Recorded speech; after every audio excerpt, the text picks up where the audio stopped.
In today's video, I'm going to teach you how to insert charts and graphs. We'll be working in a typical spreadsheet tool, and the goal is to turn your raw numbers into something visual and easy to understand.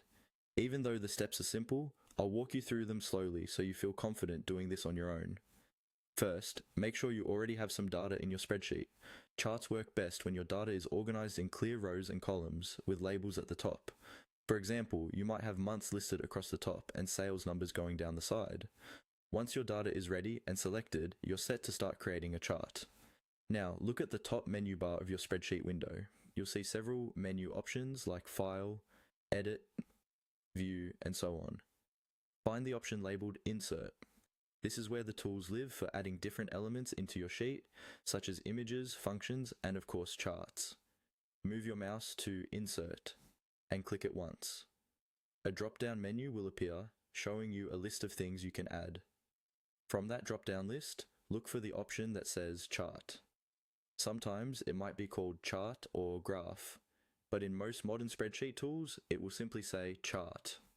Go ahead and click on Chart.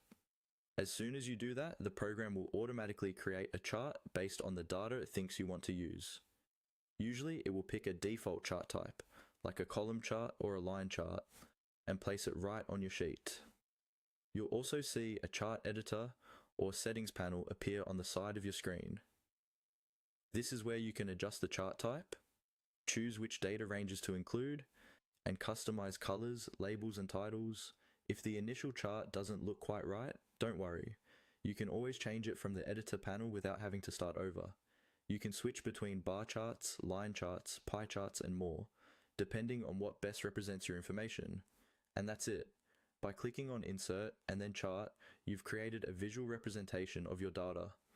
Once you're comfortable with these two basic clicks, you can start exploring